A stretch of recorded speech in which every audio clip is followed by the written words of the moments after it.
देख रहे हैं मुद्दा। मेरे साथ एक बहुत ही इम्पोर्टेंट इशू पर आज हम बात कर रहे हैं शहादत की, और शहादत के मुआवजे को लेकर हो रही सियासत की, फिर और एक बयान की।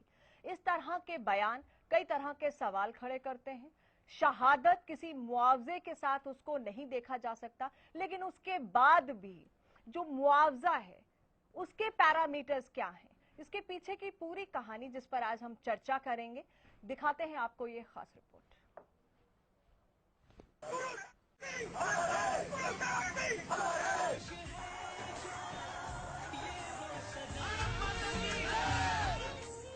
बस इतना याद रहे,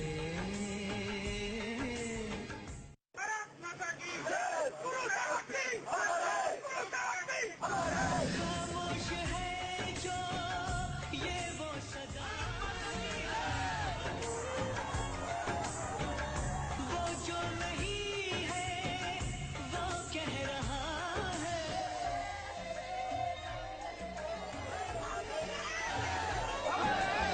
बस इतना याद रहे, एक साथी और भी था। हाँ, याद है वो गोली, वो लम्हा, वो खून, वो बेचैनी, वो सबब, वो कुर्बानी, वो पन्ना, वो चिट्ठी, वो परिवार, वो बेटी, वो माँ, सब याद है। पर मादरे वतन तेरा जवान फिर भी कर्ज चुकाता है। बावजूद इसके जानवरों से तुलना होती है तो क्यों कोई इन चूड़ियों का हिसाब दे। साहब, गले लगकर खंजर क्यों घोंपते हो? तुम्हारी सियासत को नमन है, पर शहादत को सियासत क्यों बनाते हो? मुआवजे की मुट्ठी खोलकर सियासी चूल्हे में शौर्य का पीतल पिघलाते हो। इस शहादत का मजाक बनाते हो क्यों? उत्तर प्रदेश के जेल मंत्री कहते हैं कि 20 लाख के मुआवजे से क्या होता है, 2-2 करोड़ में तो जानवर बिक जाते हैं। मुझे दुख है कि सिर्फ 20 लाख रुपया दिया गया है। ये तो सम्मान है, पर उतना नहीं जितना चाहिए। इस देश में विधवा हो रही बेटी, वो हरियाणा की बेटी है, वो खट्टर जी की बेटी है, तो 20 लाख रुपया तो मोगा में, फिरोजपुर में कुछ ऐसे पशु भी हैं जो 2-2 करोड़ के बिक गए, करोड़ के बिक गए। सरहद जब गोलियों की आग में जलती है तो जवान अपने खून से उस आग को शांत करता है, और ये नेता उन जवानों की तुलना जानवरों से करते हैं। इस अपमान के लिए बलवंत सिंह रामूवालिया अपराधी है, लेकिन मुआवजे की खनखनाहट भी तो शहादत का मजाक ही उड़ाती है। पठानकोट आतंकी हमले में 7 जवान शहीद हुए, उनमें से एक थे गरुड़ कमांडो गुरसेवक सिंह। हरियाणा सरकार द्वारा शहीद गुरसेवक सिंह के परिवार को 20 लाख रुपए मुआवजा देने का ऐलान किया गया। वहीं केरल सरकार ने शहीद लेफ्टिनेंट कर्नल निरंजन कुमार को 50 लाख रुपए मुआवजा देने की घोषणा की। इसी तरह पंजाब सरकार ने शहीद कैप्टन फतेह सिंह और हवलदार कुलवंत सिंह को 25 लाख रुपए मुआवजा देने का ऐलान किया। किसी की शहादत 20 लाख में तोली गई, तो किसी की 25, तो किसी की 50 लाख। और इसी तरह मुआवजे में फर्ज का फर्क भी बट गया। शहादत में फर्क समझने वाली सरकारों का नमूना सिर्फ इतना भर नहीं है। शहीदों को नमन करने उनके घर पहुंचने वाले सभी नेता वही करते आए हैं जो पहले से होता आया है। सच्चाई का कड़वा घूर तो ये है कि देश में शहीद होने वाले जवानों के लिए उचित मुआवजे की कोई व्यवस्था नहीं है। हर बार शहादत बढ़ जाती है और मुआवजे के चूल्हे पर सियासत को पकाया जाता है। जैसे दिल्ली सरकार ने नक्सली हमले में शहीद हुए सीआरपीएफ जवान नरोत्तम दास को 1 करोड़ का मुआवजा देकर दिखाया था। सच्चाई का एक कड़वा कूट ये भी है कि हमारे ही देश में गोल्ड मेडल जीतने वाले खिलाड़ियों को 1-1 करोड़ का इनाम दिया जाता है। खेल कोटे के तहत नौकरी दी जाती है। सरकार वो सब करती है जो करना चाहिए, लेकिन सवाल है कि यही निष्ठा और यही जरूरत एक जवान के शहीद होने पर क्यों नहीं दिखाई जाती? क्यों हर बार शहादत को मुआवजे के तराजू पर अलग अलग रकम में तौला जाता है? आखिर क्यों? सोचिए, क्योंकि सोचना जरूरी है। भरत श्रीवास्तव के साथ ब्यूरो रिपोर्ट, हरियाणा न्यूज।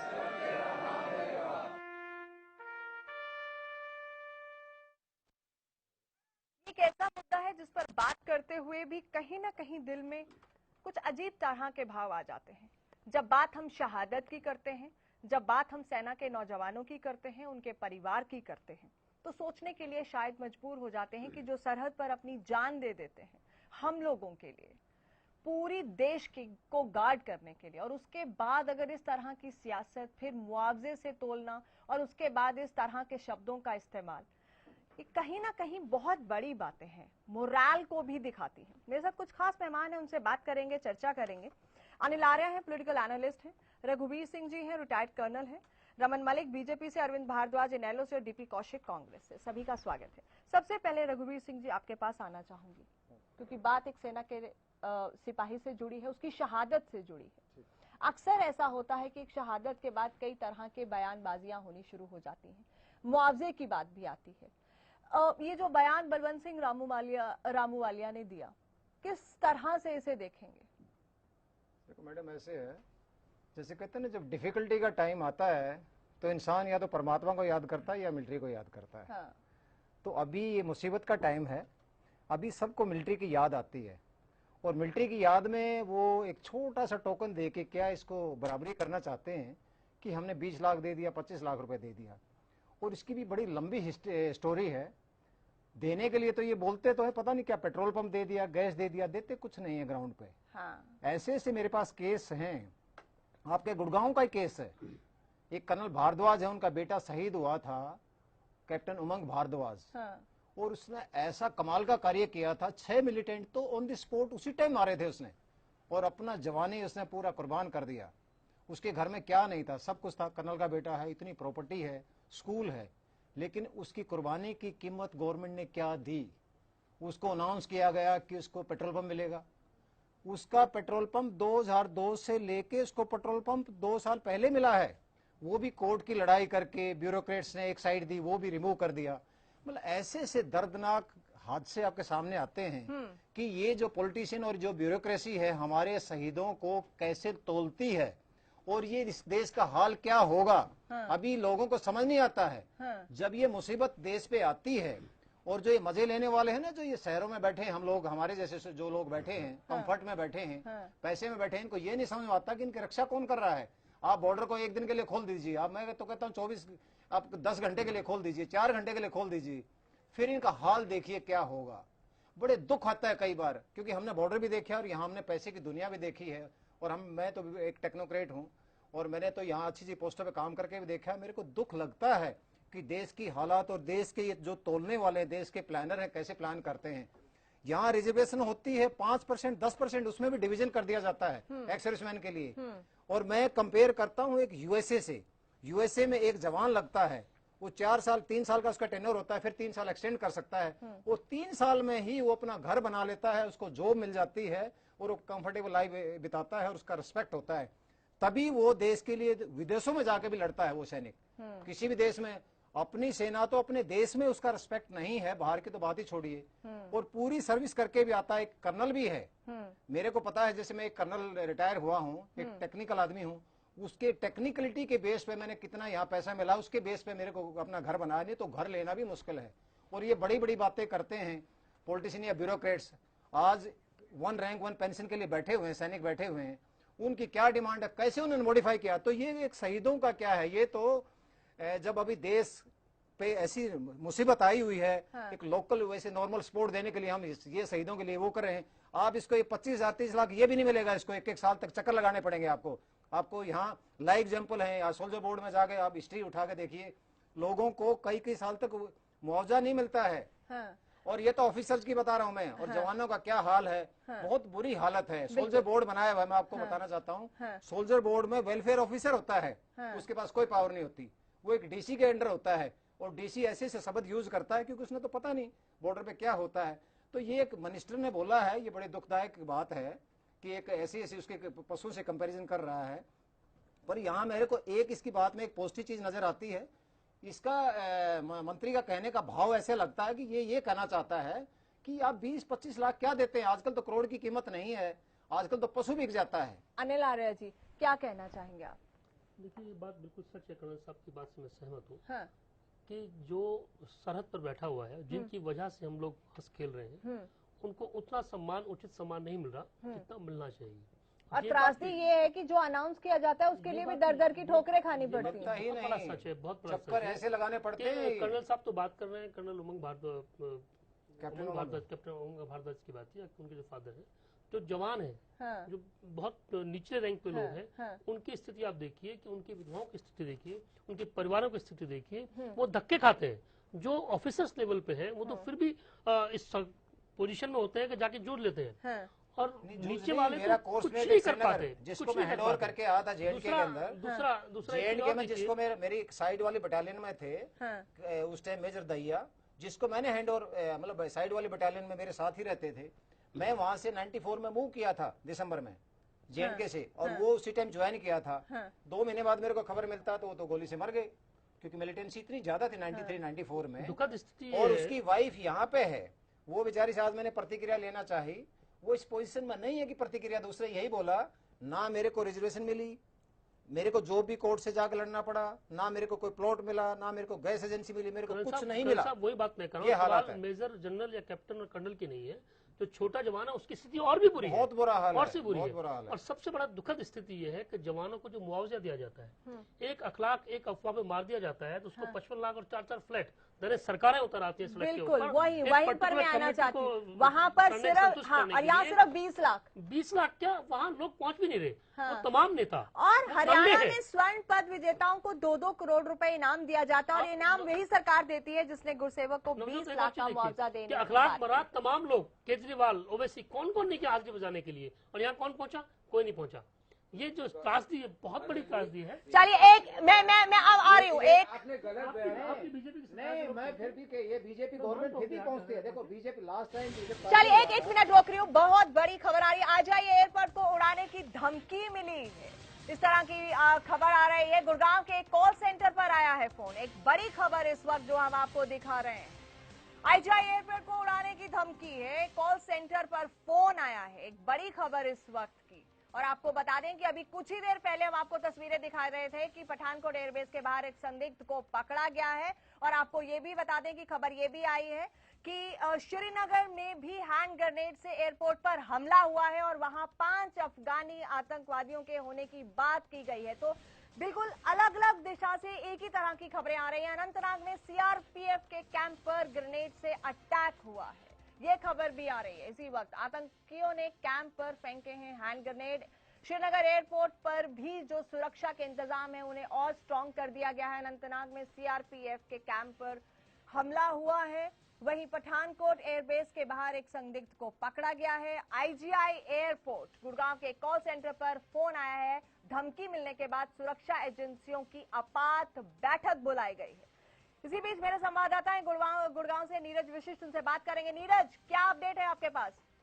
बिल्कुल, देखिए गुड़गांव के कॉल सेंटर को जो है वो धमकी वाला फोन आया है, जिसके बाद जो है इसकी इन्फॉर्मेशन जो है वो गुड़गांव पुलिस को दी गई है। और तमाम जो सुरक्षा के इंतजाम है गुड़गांव पुलिस ने जो है पुख्ता किए हैं, और पूरे मामले की जांच की जा रही है कि आखिर जो फोन कॉल्स है वो होप कॉल्स थी या फिर किसी और तरह की कॉल थी। हालांकि इसके साथ साथ जो है दिल्ली एयरपोर्ट को भी जो है वो उड़ाने की धमकी दी गई थी। इसके साथ साथ एक गुड़गांव के कॉल सेंटर को भी उड़ाने की धमकी दी है। फिलहाल जो है पूरे जो है गुड़गांव पुलिस इस पूरे मामले की जांच कर रही है। जी नीरज, हमें ये जानकारी देने के लिए आप अपनी नजर बनाए रखें, जो भी गतिविधियां हो रही हैं। गुड़गांव के कॉल सेंटर पर आया है धमकी भरा फोन। आईजीआई एयरपोर्ट को उड़ाने की बात की गई है। सीआरपीएफ के कैंप पर अनंतनाग में हमला हुआ है। और ये भी खबर आ रही है पठानकोट एयरबेस के बाहर संदिग्ध को गिरफ्तार किया गया। एक बार फिर से आपको तस्वीरें दिखाते हैं। कुछ ही देर में ये अलग अलग खबरें जो हैं चौतरफा आई हैं। एनएसजी के कमांडो ने इस संदिग्ध को पकड़ा है। खबर आई थी कुछ ही समय पहले शाम को कि 2 आतंकवादी अभी भी हो सकते हैं गुरदासपुर पठानकोट के एरिया में। पठानकोट एयरबेस के बाहर इस संदिग्ध को पकड़ा गया। ये तस्वीरें हम आपको वहां की दिखा रहे हैं। सबसे पहले हरियाणा न्यूज पर ये तस्वीरें, ये देखिए, ये तस्वीरें आप अपनी टीवी स्क्रीन पर देख रहे हैं। एनएसजी के कमांडोज ने इस संदिग्ध को पकड़ा है। 2 आतंकवादी होने की खबर आ रही थी, एक को पकड़ा है एनएसजी कमांडोज ने।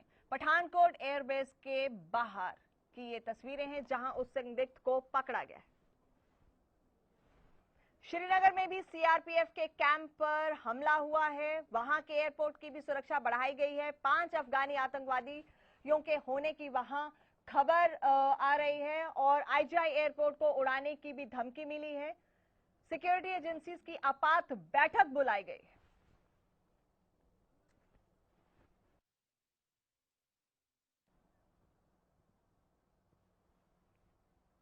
चलिए एक रिएक्शन कर्नल साहब से इस पर ले लेते हैं।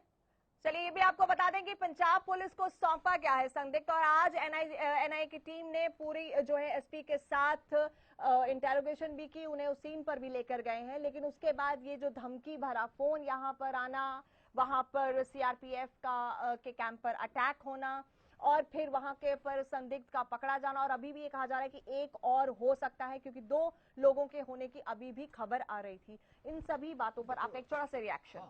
ये जो संदिग्ध हैं ये तो हमेशा ही रहते हैं। हाँ। आप बॉर्डर पे कहीं भी देखिए, कहीं मजार है, कहीं मंदिर है, कहीं किसी न किसी बहाने उनकी इंटेलिजेंस एजेंसियां या तो वहां से आके यहाँ रहती हैं या यहाँ अपने लोकल एजेंसी को बना के रखते हैं। इसकी हमें कोई बड़ी चिंता की बात नहीं, ये तो हमेशा से है और आगे भी रहेगा। हाउ विजिलेंट वी आर, हम जितने विजिलेंट रहेंगे दैट्स मोर इम्पोर्टेंट। और उसके साथ साथ ये है कि हमें थोड़ा सा कंट्री को भी लीगली हमें थोड़ा डिफेंस फोर्सेज के प्रति उदारवाद रहना पड़ेगा। कई बार हमें गलत आदमी पकड़ा जाता है और उल्टा केस हमेशा डर बना रहता है कि मेरे ऊपर उल्टा केस ना बन जाए, क्योंकि ये सिविल सोसाइटी एंड ऑल इतना आजकल इतना लफड़ा बना हुआ है। इसलिए we are capable, don't worry about that. Thank you so much रघुवीर जी। मैं आपके पास रमन जी स्ट्रेट आना चाहूंगी क्योंकि अभी बात मुआवजे की हो रही थी, शहादत के बाद ये मुआवजा और उसके बाद की बातें, योर रिएक्शंस टू दैट। देखिए, आप किसी भी शहीद की कुर्बानी की कीमत नहीं लगा सकते, किसी व्यक्ति के जीवन की कीमत नहीं लग सकती। ये एक सिर्फ एक रिलीफ इंटरिम सपोर्ट है। सरकार ने हरियाणा सरकार ने जो राष्ट्रीय पैरामीटर्स हैं वो तो उनके रहेंगे ही रहेंगे। हरियाणा सरकार ने ये एक छोटी सी मदद करी है। हरियाणा सरकार ने ये कोई बड़ा काम नहीं करा, एक मदद करी है जो वो कर सकते हैं और भी आगे करेंगे। उनको शहीद का दर्जा भी दे रहे हैं और आगे जो भी सपोर्ट हो सकती है उनके नाम पे समा कर। ये चीजें पहले नहीं हो रही थी इस तरीके से, हम कर रहे हैं, हमारी और भी कोशिश रहेगी। लेकिन ये इसको नापना तोलना पैसे में मेरे ख्याल से इस बहुत बड़ी एक जिसे कहना चाहिए इट्स एन अब्यूज नहीं होना चाहिए। It's an abuse. नापना तोलना नहीं होना चाहिए क्योंकि जिंदगी को आप कभी भी किसी पैसे में आप एक शहीद की जिंदगी को नहीं तोल सकते। लेकिन एक स्टेट कुछ और करती है, दूसरी स्टेट कुछ और देखिए, करती है। हर स्टेट के अपने पैरामीटर्स हो ही जाती है, वो बेसिक चीज आने ला रहे हैं। देखिए रमन, अब मैं आपकी बात से सहमत हूँ। हरियाणा गवर्नमेंट ने एक इंटरिम रिलीफ दी है और जान की कीमत नहीं हो सकती और सेना के जवान की कीमत तो लगाई नहीं जा सकती। पूरे घर परिवार सब कुछ छोड़ के जिस ढंग से वो काम करते हैं। लेकिन दुखद स्थिति ये है, जो बात नवजोत कह रही थी, कर्नल साहब कह रहे थे कि जो रिलीफ मिलनी चाहिए उनको नहीं मिल पाती और टाइम पे नहीं मिल पाती। उदाहरण कर्नल साहब ने भी दिया कि धक्के खाते रहते हैं, बरसों तक धक्के खाते रहते हैं, चाहे पेट्रोल पंप अलॉटमेंट की बात हो चाहे पैसे की बात हो। देखिए रमन जी, एक मिनट, मैं ये सवाल नहीं उठा रहा हूँ कि आपकी मंशा पर, आपकी सरकार की मंशा पर कि आपने रिलीफ घोषित की और टाइम पर नहीं मिलेगी। मैं उम्मीद करता हूँ कि बहुत जल्द रिलीफ मिलेगी। नहीं, बीजेपी भी तो फिर भी करती है। देखो, हमें एक देखो, पार्टी की बात नहीं कर रहा हूँ, पार्टी करती है नहीं करती सवाल ये नहीं है, लेकिन उम्मीद करते हैं बात पार्टी की है ही नहीं। मैडम, पार्टी का बहुत मैटर, पॉलिटिकल पार्टीज का रेलेवेंस नहीं है। नहीं यार, रेलेवेंस है, सॉरी रेलेवेंस है, पॉलिटिकल रेलेवेंस नहीं है। नहीं ऐसे है, पार्टीज का रेलेवेंस है। देखो मैं बताता हूँ, सरकारी कितनी बार देखी है? नहीं देखो, आप ऐसे कैसे कह सकते हैं इस बात को? नहीं मैडम, पार्टी का बड़ा रिलेवेंस है। देखो, मैंने ये देखा है कि जैसे कारगिल ऑपरेशन हुआ था उससे पहले तो शहीद कोई शहीद भी होता था तो उसके लिए कोई सम्मान के लिए जाता भी नहीं था, पता भी नहीं लगता था। बॉडी तो वापस नहीं आती। बीजेपी के टाइम में जो आर्मी के लिए हुआ है वो कमेंडेबल है, no doubt about this. Colonel और साहब, गवर्नमेंट ये तो गवर्नमेंट जितने- मैटर करता है। हालांकि ये पॉलिटिकल पार्टी को ज्यादा इन्वॉल्व मैं नहीं करना चाहता हूँ, क्योंकि ये लोग मेरे को लगता कर्नल साहब, है, ये जी आप मुझे लेकिन जो बताइए, फैक्ट इज फैक्ट को आप भुला नहीं सकते। और ये कर्नल साहब मैं एक मिनट चाहूँ। कर्नल साहब, संसद पे हमला हुआ जब सरकार किसकी थी? चाहे किसी की हो। नहीं, आप बताइए मुझे एक बार। उसके बाद- आप कह रहे हो लाल किला हमला जब किसकी सरकार थी? आप उस बात की क्यों कह रहे हो? आप ये नहीं कह रहे, बीजेपी की बात कह रहे हैं, हम खुद ही कह रहे हैं, बात बीजेपी की नहीं आई। उसका भी मैं देश के जो जवान है उनको साथ मैं जो सिर्फ है, एक चीज सख्त नहीं बोलना कर रहे। चाहूंगा। बोलिए पैसा अरविंद। दिया। जी, हाँ, एक मिनट नवजोत रमन जी, जी। आज हाँ। जो देश की स्थिति है वो वाकई में चिंताजनक है। जिस तरह से, क्योंकि अब तक पिछले कुछ सालों में अगर देखें, जो भी इस तरह की घटनाएं होती थी, उनके बाद एक घटना हुई, उसके बाद एक गैप आता था। आज अगर देखें तो ये जो पठानकोट पे जो हमला हुआ, अभी तक तो उसका भी ये क्लियर नहीं है गवर्नमेंट को या हमारी एजेंसीज को कि वहां कितने आतंकवादी थे। अभी भी डाउट है कि शायद 2 और हों। इसके अलावा आपके अभी टीवी पे जो दिखा रहे हैं, वो तो अनंतनाग पर एक हमला हुआ, इन्वेस्टिगेशन है, वो तो चलेगा और पता लगेगा। अभी और कितने नवजोत जी, 24 घंटे पहले मैम नवजोत- रिपोर्ट आ चुकी है, जब नवजोत- गिरफ्तार किया गया था। एक- इसका मतलब भाई भी कमजोर है, एक- बिल्कुल गलत बात है, नवजोत ऐसा जी, नहीं कह सकते नवजोत। हम लोग।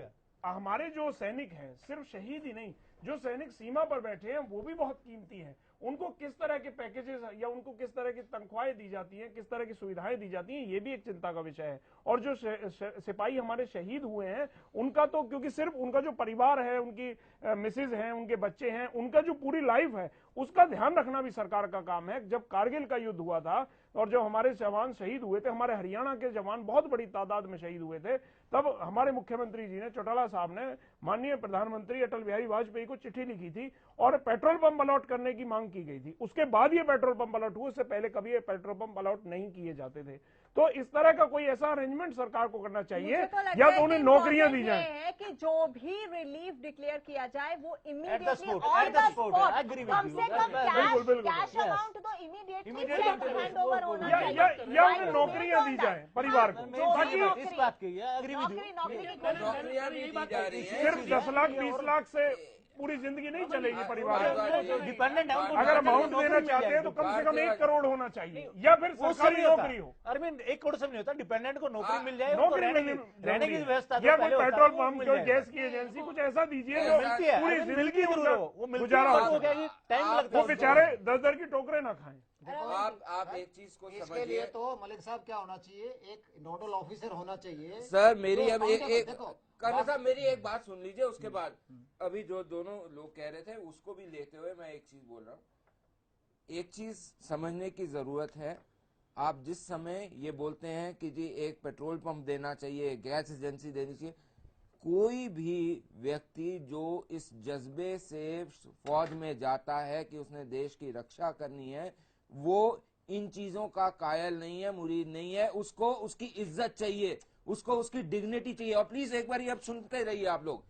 आप ये बोलते हैं कि उसको गैस एजेंसी, मैं ये बोलता हूं उसको स्वाभिमान के साथ उसके का परिवार इज्जत से जिए, ये सबसे ज्यादा जरूरी है। और उसके लिए जब उनका पेट नहीं भरेगा खाने के लिए तो क्या बात करें रमन जी? आप अपने पूर्व प्रधानमंत्री की मंशा पर ही सवाल उठा रहे हैं। अटल बिहारी वाजपेयी जी ने अलॉट आप लोगों की प्रॉब्लम ये है कि आप लोग सुनने के नहीं है, चिल्लाने का आप आता क्या है। सवाल उठा रहे हैं? मैंने ये बोला क्या है, बात कर रहे हैं? अभी भी सीएम साहब ने उनकी जॉब के लिए भी बोला है। मैं पॉइंट ये उठा रहा हूं कि आज जिस तरीके से हम जा रहे हैं, जिस डायरेक्शन में जा रहे हैं इस डिबेट को लेकर, एक तो उस डिबेट को उस डायमीटर, उस पैरामीटर्स में रखना चाहिए कि आज आप जो ये बयान आया है कंपेयरिंग पैसे से और एनिमल से, वो गलत है। एक पॉइंट वो, कंपैरिजन बिल्कुल गलत है। और दूसरा परंतु पॉइंट, रमन जी, एक- रमन जी, एक- ये सच्चाई भी है। देखिए उनको ये एक बात दुर्भाग्यपूर्ण है, उनके जो ये भाव बिल्कुल नहीं गलत है, पर ये सच्चाई है। सच्चाई है, एक उनके भाव खिलाड़ी ऐसे 5 नहीं है। करोड़ लेता है, जीविका, उसने ये और कहा कि जो पंजाब शहीद में हमारे मिलता है देश तो के हरियाणा में शहीद इतना हुआ, है, उन्होंने उससे ये 20 कहा। लाख। देखिए ये फर्क है। दुर्भाग्यपूर्ण ये है, भी जो पर है ना- सच्चाई है। रमन जी, आपको ये माननी पड़ेगी। देखो जी, जी, फर्क ये इतना हो ही रहा है। है। देखो वो इतना ऐसे- उनका भाव ये था कि भारद्वाज पंजाब उनके में परिवार को ऐसा कैसा क्यों है महसूस और हरियाणा में होगा, ऐसा आप क्यों ये है? भी तो सोचिए। मैं उसी भारद्वाज पॉइंट पे साहब- आप लोगों को ले जा रहा हूँ। भारद्वाज साहब जिसके ऊपर मैं बीतती है उसी वही जानता है। उसी पॉइंट हाँ, के ऊपर ले जा रहा हूँ मलिक साहब, कि ये जो कॉम्पनसेशन की पॉलिटिक्स खेली जा रही है, नहीं, नहीं। ये गलत है। ये कॉम्पनसेशन की पॉलिटिक्स आती क्यों है? आप देखिए हरियाणा से भी बहुत से लोग आर्मी में, सेना में हैं, जो सबसे ज्यादा राइट।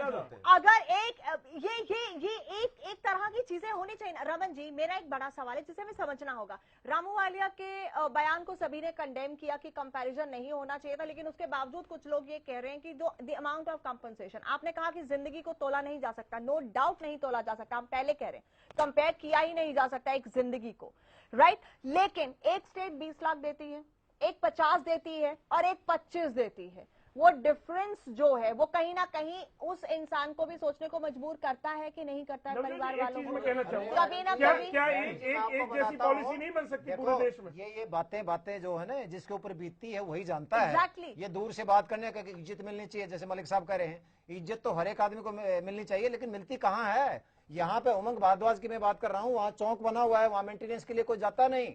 उसके माँ बाप आज उसके कैप्टन साहब के माँ बाप जाके उसकी सफाई करवाते हैं आपके गुड़गांव में। उसको कोई सफाई करने वाला नहीं। These are the hard facts and realities of life. और डीसी उसको कहता है ये तो फौज में क्या मर गया तो क्या हो गया, उसको मर गया उसके मैं तो उसको बोल रहा था कि आपने उसको थप्पड़ मारना चाहिए था। यहाँ का एक डीसी उसको इस तरह उसके बाप को बोलता है, उसके पिताजी को, उसके शहादत को, और यहाँ पे रिस्पेक्ट की बात करते हो। अरे आप कुछ बोल रहे हो जल्दी से। रिस्पेक्ट तो जब आता है, जब ये अटैक आता है, जब लड़ाई आती है। एक ऐसी कॉमन पॉलिसी होनी चाहिए ऑल ओवर इंडिया में कि अगर ऐसा केस किसी के साथ होता है तो उसके लिए क्या किया जाए? भारद्वाज जी, आपको एक चीज पता होना चाहिए। आप जो ये कॉमन पॉलिसी की बात कर रहे हैं, डिफेंस मिनिस्ट्री की एक कॉमन पॉलिसी है। ये जो भी कुछ हो रहा है, ये स्टेट का एडिशनल एफर्ट है। लेकिन क्या अगर हम हरियाणा की ही बात कर रहे हैं रमन जी, हरियाणा की ही अगर हम बात करें, अगर हम हरियाणा गवर्नमेंट की ही बात कर रहे हैं, क्या इससे बेटर कंपनसेशन या इमीडिएट कंपनसेशन नहीं होना चाहिए? वही बात मैं कह रहा हूँ कि कंपनसेशन 20 लाख या 50 लाख 1 करोड़ है, वो एक अलग इशू है। दूसरा वो भी बहुत बड़ा इशू है। पूरी बात सुनिए मेरी। दूसरा, अगर हम खिलाड़ियों को 2 करोड़ रुपए दे सकते हैं, उन खिलाड़ियों को जिनके जो शिक्षा प्रमाण पत्र हैं उन पर सवालिया निशान खड़े हुए हैं, और हम जवानों को महज 20 लाख रुपए कंपनसेशन देते हैं, चाहे वो कांग्रेस की मिस्टर बीडी क्या नाम कौशिक की बात कर रहे थे कि 1 करोड़ देना चाहिए। इनकी सरकार कितने साल रही, कितना मुआवजा घोषित किया? इसका इशू नहीं है। सवाल ये है कि आप जो भी दे रहे हैं उसको टाइम पे दीजिए, इमीडिएट दीजिए, सम्मान के साथ दीजिए। अगर आज आप घोषित कर रहे हैं और उसको मुआवजे के लिए धक्के खाने पड़े और बार बार आपके वहाँ आके चक्कर काटे, कोई लाभ नहीं है। आपने घोषित की, चेक दे दीजिए, खत्म। साहब वही ब्यूरोक्रेसी है। वो कांग्रेस से ऐसी सेटिंग, देखो हम तो डिफेंस वाले, हम तो इफेक्टेड हैं, हमें पता है। कांग्रेस के टाइम कोई सम्मान नहीं था, no doubt about this. BJP government आई, बड़ा अच्छा हुआ, सबने अप्रिशिएट किया, कारगिल हुआ। अभी उसको जो अच्छा कार्य हुआ उसको कांग्रेस ये कह के बोलती है कि आपके टाइम में ये 3 इंसिडेंट हो गए, आपके टाइम में 4 इंसिडेंट। अरे जो दिल वाला होता है, पार्टी जो चेंज लाता है ना, वहाँ डिफिकल्टी आती है। कोई भी चेंज बात यहाँ पर ये नहीं है। बात ये है कि अगर एक बड़ा नेता या फिर CM, head of the state, अगर उसके घर जाता है तो वो चेक तो वहीं दिया जा सकता है, इमीडिएटली दिया जा सकता है। उससे बड़ा तो कोई रमन जी, हम आपसे कहना चाहेंगे, आपको ये कहना चाहेंगे कि आपको एश्योर करना चाहिए, भगवान ना करे किसी के घर का हम सवाल नहीं कर रहे, हम ये लेकिन अगर जो भी आप एस्ग्रेशिया स्पेशली कोई सपोर्ट दे रहे, राइट देन एंड देयर दे देना चाहिए। बट उसमें सिर्फ जो टेक्निकल एरर आता है वो भी मैं आपको बता रहा हूँ कि एक ये आता है कि किसको दिया जाए। कई बार मान लिया रमन जी मान लिया, एक काम तो हो सकता है डेट बाउंड कर दीजिए कि 1 महीने के अंदर चेक पहुंच जाएगा।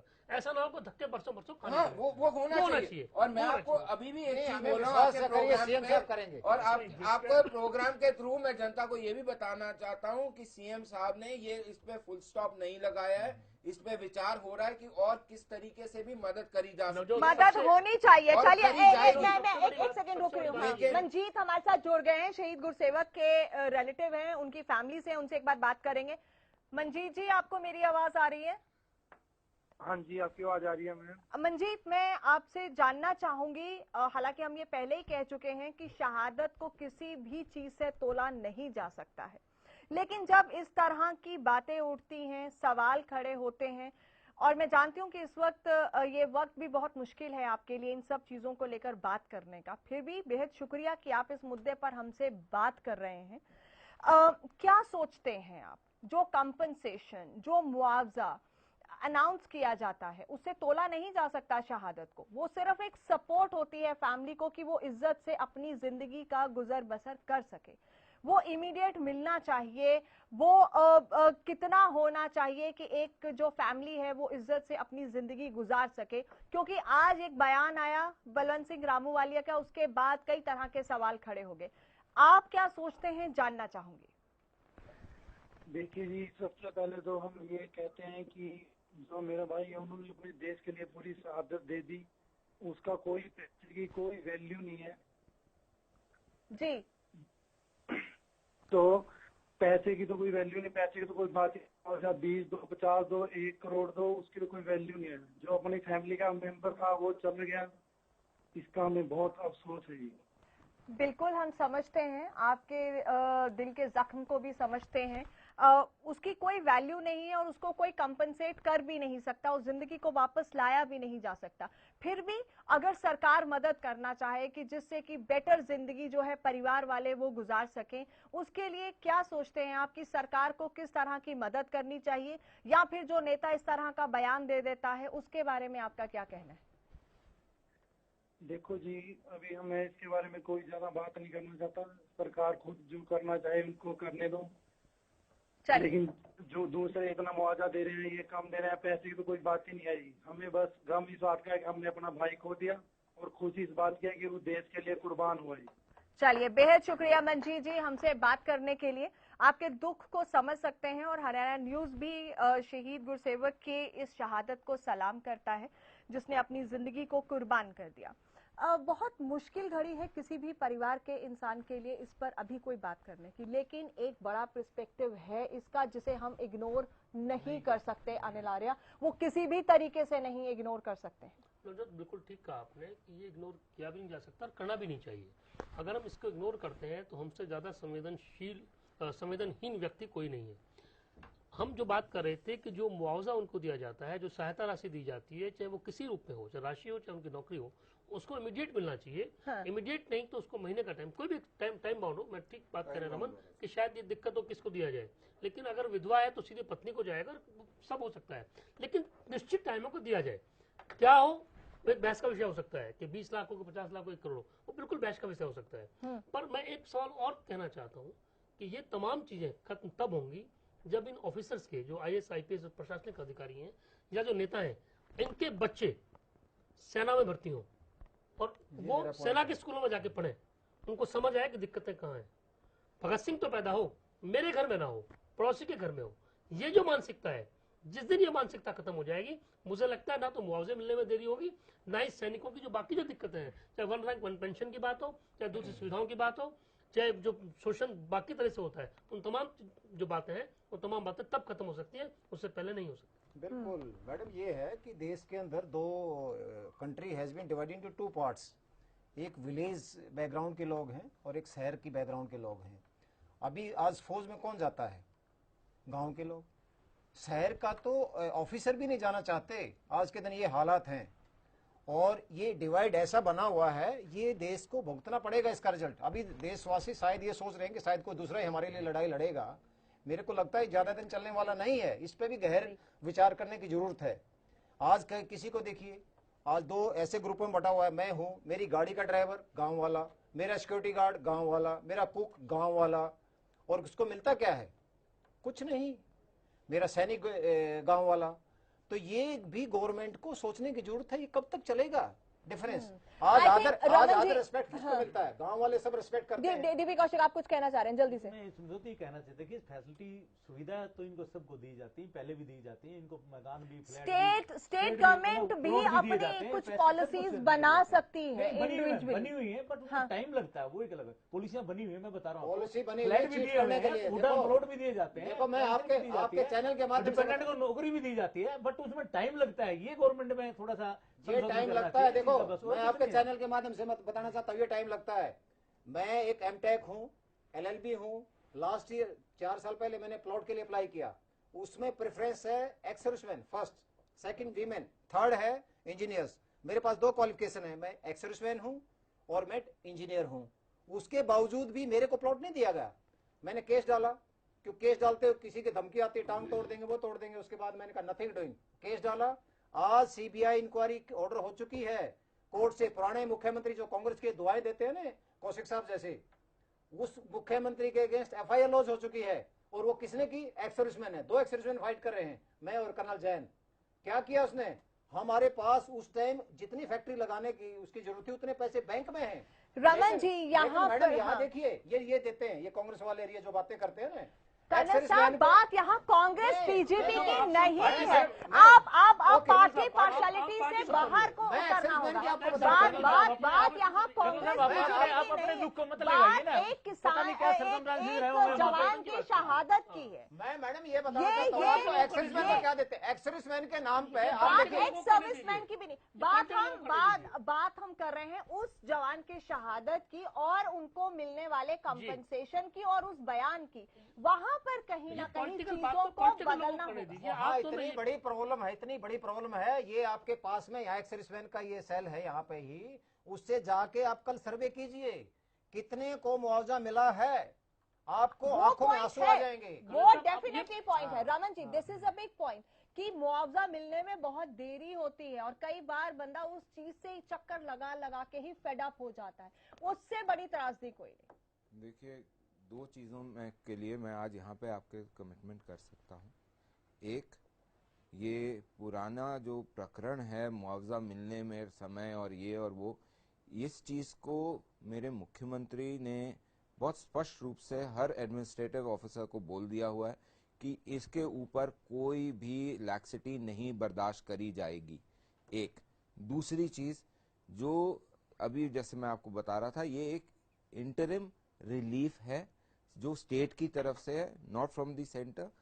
इसका मतलब ये नहीं है कि हमारी रिस्पॉन्सिबिलिटी उस परिवार के तरफ या उन लोगों की तरफ खत्म हो गई।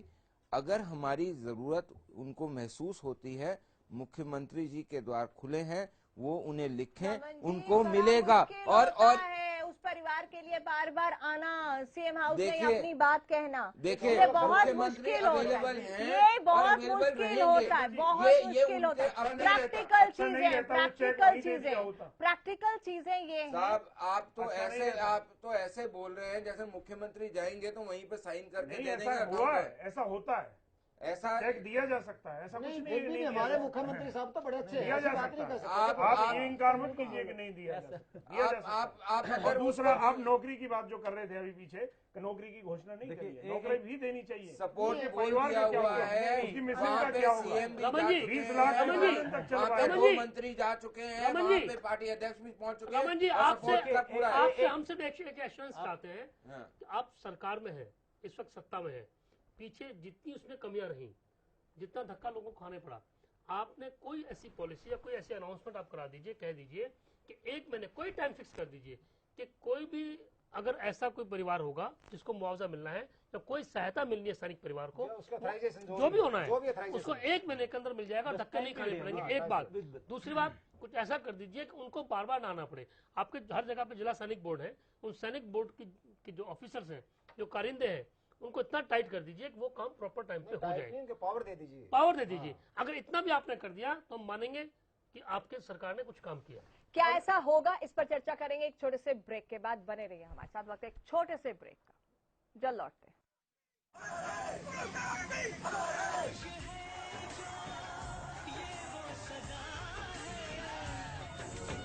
बस इतना याद रहे,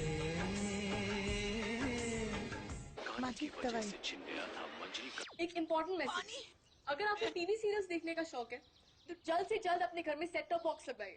क्यों? क्योंकि सेट टॉप बॉक्स लगाने की आखिरी तारीख निकल चुकी है। तो आप टीवी सीरियल्स कभी भी बंद हो सकते हैं।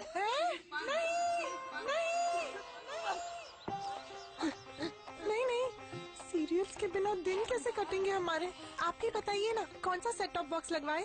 सिंपल, सेट टॉप बॉक्स मतलब डिश टीवी, क्योंकि डिश टीवी है 10 करोड़ लोगों की पसंद। इंडिया का सबसे भरोसेमंद DTH ब्रांड भी यही है। और हाँ, अब डिश टीवी के साथ अपना मनोरंजन खुद चुनिए। पैक सिर्फ 99 रुपए से शुरू। सेट टॉप बॉक्स मतलब डिश टीवी। वो कौन है जो खुशबू लाता है, स्वाद बढ़ाए खाने में और सेहत बनाता है। तो बोलो बोलो पापा, मम्मी। खाने को टेस्टी बनाता है लक्ष्य शुद्ध देशी घी। खुशबू और स्वाद में हिट, सेहत को रखे फिट। लक्ष्य शुद्ध देशी घी, स्वाद और सेहत की बात शुद्धता के साथ। हरिसंस फार्मास्यूटिकल्स अब आपके लिए लेकर आए हैं पशुओं के लिए एक आयुर्वेदिक दवाई। सोमधारा योग से हमारी भैंस की थन की सूजन बिल्कुल खत्म हो गई। हमारी भैंस के थन की गांठ खत्म हो गई है और दूध भी बढ़ गया है। हमारी भैंस का तो थन भी वापस आ गया। दुधारू पशु रखने वाले भाइयों, आप भी अपने पशुओं के लिए आज ही लेकर आइए पशुओं के थनों की हर बीमारी का एक कामयाब इलाज, सोमधारा योग। हरियाणा फ्रेश शुद्ध घी का नाम बड़ा, शुद्धता की कसौटी पर खरा। घर के घी जैसा स्वाद मन भाए, जो भी खाए तंदुरुस्ती पाए। हरियाणा फ्रेश एगबाग शुद्ध घी, स्वाद घर के घी जैसा। हरियाणा फ्रेश शुद्ध घी। फसलों पर स्प्रे के दुष्प्रभाव ने पशुओं के थनों में सूजन, गांठ, एक थन का सो जाना, खून आना व दूध कम हो जाना आदि बहुत सी बीमारियों को जन्म दे दिया है। इसलिए मैं आपको ये सलाह देना चाहता हूँ कि आप अपने सभी पशुओं के हर ब्यांत पर सोमधारा योग का एक कोर्स जरूर करवाएं। सरकारी नौकरी मिलती नहीं या आप लेते नहीं। बेरोजगार रहने के दो कारण हैं, या तो आप कोशिश नहीं कर रहे या आपकी दिशा गलत है। सरकारी नौकरी कैसे पाई जा सकती है, देखिए हमारा खास कार्यक्रम कैसे पाएं सरकारी नौकरी, हर रोज दोपहर 2:30 बजे।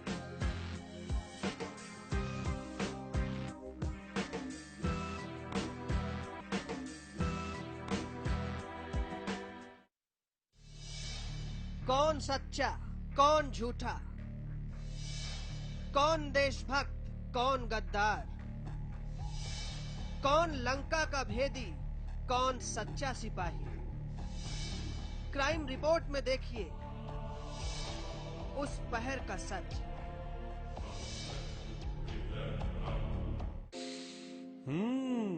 वो कौन है जो खुशबू लाता है, स्वाद बढ़ाए खाने में और सेहत बनाता है।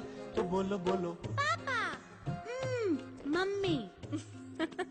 खाने को टेस्टी बनाता है लक्ष्य शुद्ध देशी घी। खुशबू और स्वाद में हिट, सेहत को रखे फिट। लक्ष्य शुद्ध देशी घी, स्वाद और सेहत की बात शुद्धता के साथ। जय गोगा जी हेयर ऑयल, गंजेपन में दोबारा बाल उगाएं, बालों का झड़ना रोकें। मेरा नाम अजय कुमार है, मैं गुड़गांव का रहने वाला हूँ। मैं झड़ते बालों से बहुत परेशान था। तकरीबन 1 महीने से गोगा जी का हेयर ऑयल इस्तेमाल कर रहा हूँ। मैं काफी खुश हूँ। बालों को लंबा और घना करें तो अपनाएं जय गोगा जी हेयर ऑयल। बस अब और नहीं। गुरबाज एग्रीकल्चर वर्क्स पेश करते हैं भारत सरकार द्वारा मान्यता प्राप्त प्रचलित रीपरों के मुकाबले ज्यादा चलने वाला, समय और डीजल की बचत वाला गुरबाज स्ट्रॉ रीपर। हरिसंस फार्मास्यूटिकल्स अब आपके लिए लेकर आए हैं पशुओं के लिए एक आयुर्वेदिक दवाई। सोमधारा योग से हमारी भैंस की थन की सूजन बिल्कुल खत्म हो गई। हमारी भैंस के थन की गांठ खत्म हो गई है और दूध भी बढ़ गया है। हमारी भैंस का तो थन भी वापस आ गया। दुधारू पशु रखने वाले भाइयों, आप भी अपने पशुओं के लिए आज ही लेकर आइए पशुओं के थनों की हर बीमारी का एक कामयाब इलाज, सोमधारा योग। कहते हैं पूजा में बड़ी शक्ति होती है। हम किसी भी शक्ति की आराधना करते हैं तो ये शक्ति अपने भक्तजन की आराधना से खुश होकर साकार या निराकार रूप में हमें आशीर्वाद प्रदान करती है। लालवट तेल एक ऐसा तेल जिसका दिया जलाकर आप ब्रह्मांड की अनंत शक्तियों से आशीर्वाद प्राप्त कर सकते हैं। हम आपको एक जानकारी अवश्य देना चाहेंगे कि आप पूजा में असली लालवट तेल ही प्रयोग करें। लालवट तेल खरीदने से पहले लालवट तेल की पैकिंग ध्यान पूर्वक देख लें। लालवट तेल की शीशी पर होलोग्राम लगा हुआ है। शीशी पर बारकोड अवश्य ही देख लें। शीशी के ढक्कन पर भी लाल बट अवश्य देख लें। शीशी के डिब्बे पर भी होलोग्राम अवश्य ही देखें। अन्यथा बहुत से लोग गलत तरीके से लेबल लगाकर डुप्लीकेट लाल बट तेल बेच रहे हैं। गुरुजी द्वारा बताया गया एकमात्र यही तेल पूजा में प्रयोग करें। ये पूर्ण रूप से असली है, पहचान देखकर ही लाल बट तेल खरीदें। और अधिक जानकारी के लिए आप दिए गए फोन नंबर पर संपर्क करें। हरियाणा फ्रेश शुद्ध घी का नाम बड़ा, शुद्धता की कसौटी पर खरा, घर के घी जैसा स्वाद मन भाए, जो भी खाए तंदुरुस्ती पाए। हरियाणा फ्रेश एगबाग शुद्ध घी, स्वाद घर के घी जैसा। हरियाणा फ्रेश शुद्ध घी।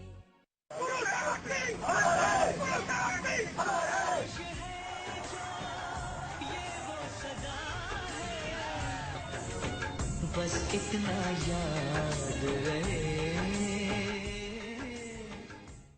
बिल्कुल, बस इतना याद रहे कि इस शहादत को याद रखना है और इसके मायने भी याद रखने हैं। शहादत पर राजनीति, पॉलिटिक्स और कंपनसेशन की पॉलिटिक्स, इससे ऊपर उठकर जब तक कुछ ग्राउंड रियलिटी में कंक्रीट नहीं हो जाता तब तक इस तरह की बहस से कुछ ज्यादा नहीं निकलेगा और ये बहस हम बार बार करते रहेंगे। बिल्कुल सहमत हूँ आपका हुसैन कि ये जो बहस हो रही है, ये बहस सिर्फ टीवी चैनल्स पे बैठ के, ड्राइंग रूम में बैठ के बहस हो जाएगी।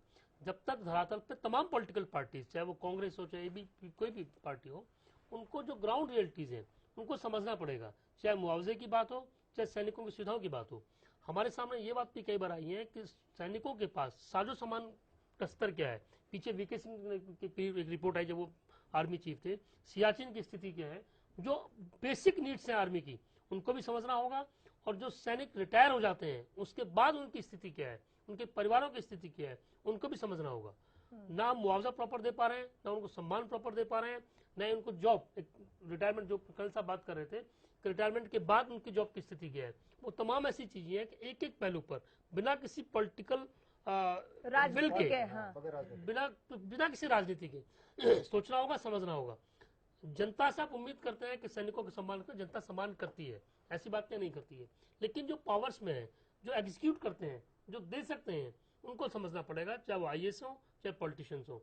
और एक बहुत बड़ी दिक्कत यहाँ भी आती है कि वो ऑफिसर्स, वो पॉलिटिशियंस सिर्फ घर बैठकर या ड्राइंग रूम में बैठ के बात करते हैं सैनिकों के हित की, जिनको पता ही नहीं होता कि उनकी दिक्कतें क्या है, उनकी परेशानियां क्या है। जो बात मैं उठा रहा था, कल साहब भी कह रहे थे इस बात को कि भगत सिंह तो मेरे घर में पैदा नहीं होना चाहिए, पड़ोसी घर में पैदा होना चाहिए। जब तक इन लोगों के बच्चे आर्मी में भर्ती ना हो, आर्मी स्कूल में ना जाए, होना चाहिए ट्रेनिंग, वो जब तक नहीं होगा तब तक मुझे लगता नहीं कि कुछ संभव हो पाएगा। चाहे NCC तक कंपलसरी करें, हर एक देश के, आज देश के अंदर इतनी थ्रेट परसेप्शन है, देश को चारों तरफ से थ्रेट है, क्यों नहीं हर एक के लिए मिलिट्री ट्रेनिंग जरूरी की जाए, क्यों नहीं हर एक को सोल्जर बनाया जाए। जब तक इनको उसकी ग्राउंड रियलिटी के नहीं पता लगेगा। बिल्कुल समझो, बहुत बड़ी बात है। जितने हमारे स्टूडेंट्स हैं, अगर सभी को NCC मस्ट कर दी जाए तो मुझे लगता है कि फ्यूचर जो सोल्जर है वो अच्छे से तैयार हो पाएगा। और सोल्जर भी नहीं होगा तो एक अच्छा सिटीजन हम इस देश को दे पाएंगे, बहुत अच्छा रहेगा। देखिए नजर जी, सैनिक जो होता है पूरा देश का होता है और हम लोग पूरा देश इनके साथ दुख की घड़ी में इनके साथ खड़ा हुआ। पर जो हमारे सिस्टम में थोड़ी कमी है, हम मानते हैं उसको जो उनको सुविधा मिलनी चाहिए, लाइफ टाइम जो बेचारा अपने परिवार को ऐसे छोड़ के चला जाता है, उस सिस्टम में थोड़ा बदलाव की जरूरत है। वो जो पॉलिसियां बनती है वो इमीडिएटली कार्रवाई करने वाली पॉलिसी होनी चाहिए, ना ताकि उनको किसी तरह को उनके किसी भी आदमी को ये थोड़ी सोचने वाली बात। मिलिट्री वाला उसमें डिफेंस फोर्सेज का कोई भी प्लानिंग बनती है, कोई पॉलिसी बनती है, डिफेंस वाला उसमें कोई मेंबर नहीं होता। आयोग बना दिया जाए। देश की ऐसी हालत है। आप कमीशन छोड़िए, डिफेंस सेक्रेटरी जो है, डिफेंस सेक्रेटरी को डिफेंस के बारे में कितनी जानकारी है। वो सीनियर IAS अफसर होता है, वो डिफेंस सेक्रेटरी होता है, और आर्मी चीफ उसको रिपोर्ट करता है। मतलब बड़ी अजीब सी सिचुएशन है। तो ये लोकसभा में उठाने का मुद्दा है। नवजोत जी, मेरा तो सरकार को ये सुझाव है, क्योंकि ये एक ऐसा इशू है जिस पर राजनीतिक बयान नहीं देना चाहिए। हमें राजनीति छोड़कर एक ऐसा समाधान ढूंढने की कोशिश करनी चाहिए, चाहे वो रिटायर हुए हमारे सैनिक जवान हो या शहीद हो चुके जो सिपाही है उनके परिवार वाले हों।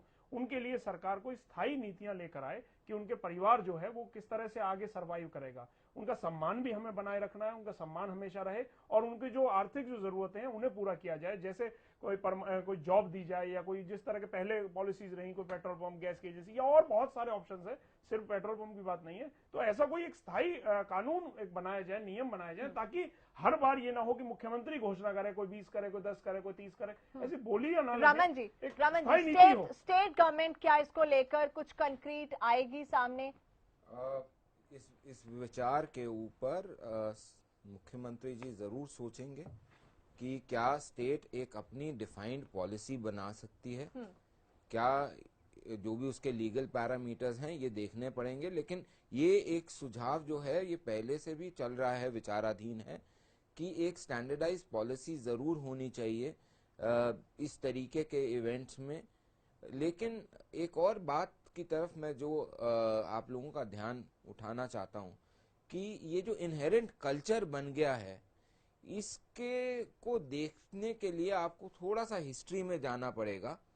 From 1948 when we had the first known scam as a Jeep scam to Augusta Westland, ये जो हिस्ट्री इन तरीके की स्कैम्स की है वो आपको सिर्फ इसलिए उठा रहा हूं पॉइंट, ये मेरा पॉलिटिकल पॉइंट नहीं उठा रहा, मैं एक टेक्निकल पॉइंट उठा रहा हूं। वो टेक्निकल पॉइंट क्या है कि ये जो जब प्रवृत्ति इस तरीके की आ जाए कि जी इस हम देश की सुरक्षा के अंदर हम स्कैम कर सकते हैं और वो लोगों के ऊपर कुछ इफेक्ट नहीं पड़ेगा, तो आप अंडरमाइन रिस्पेक्ट को भी कर रहे हो डिफेंस फोर्सेस की, आप अंडरमाइन सिस्टम को भी कर रहे हो और सबसे बड़ा आप अपने नेशनल प्राइड को अंडरमाइन करते हो।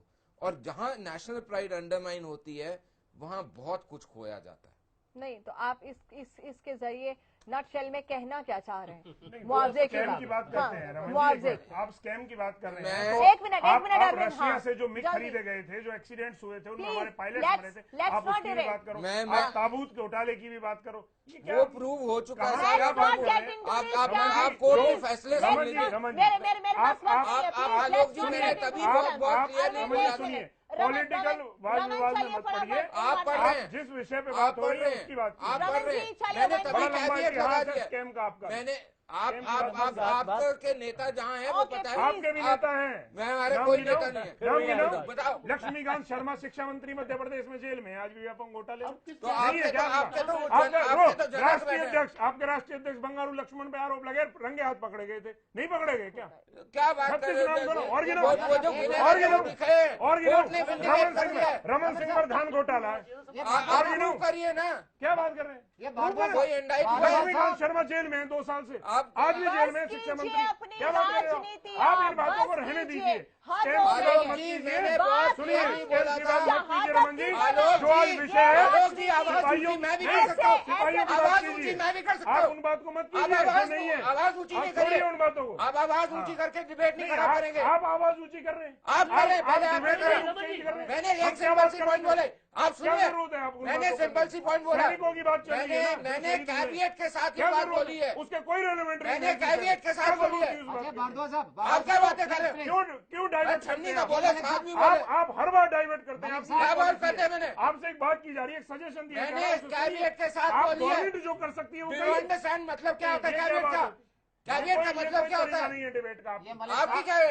आप सिर्फ चिल्लाते हो, करते हैं, आपकी आदत है, आईएनएलडी की एक ही आदत है, काम नहीं आता चिल्लाओ। आपकी एक ही आदत है कि आप किसी भी बात का कोई जवाब नहीं है, कोई सॉल्यूशन नहीं है, सिर्फ चिल्लाने लग जाओ। अच्छा एक मिनट भारद्वाज साहब, एक मिनट, इसमें डाइवर्ट कर देते हो। मलिक साहब कैविएट के साथ बोला, आप सिपाहियों की बात कीजिए। भारद्वाज साहब प्लीज, की कमी है मेरे पास, ये मलिक साहब प्लीज, मेरे पास Anil Arya in one line, that's it. Madam मैं आपको एक चीज बता देता हूँ, यदि ये पॉलिटिक्स वालों को डालने लगे ना तो चाहे आप 99% को जेल में डाल दीजिए, इनको सारे डिफॉल्टर हैं। एक बात छोटी सी बात यह है कि जो भी आप दे रहे हैं सैनिक को, उनके परिवार को, उसका टाइम बाउंड होना चाहिए, धक्का नहीं खाए वो, उसको उस वक्त मौके पे मिल जाए।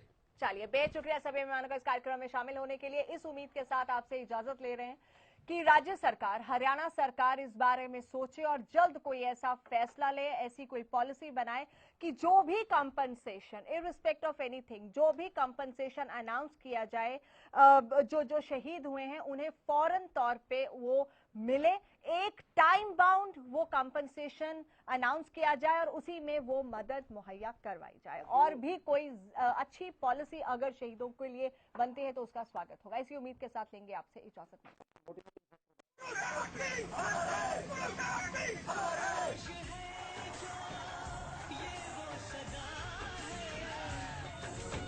बस इतना याद रहे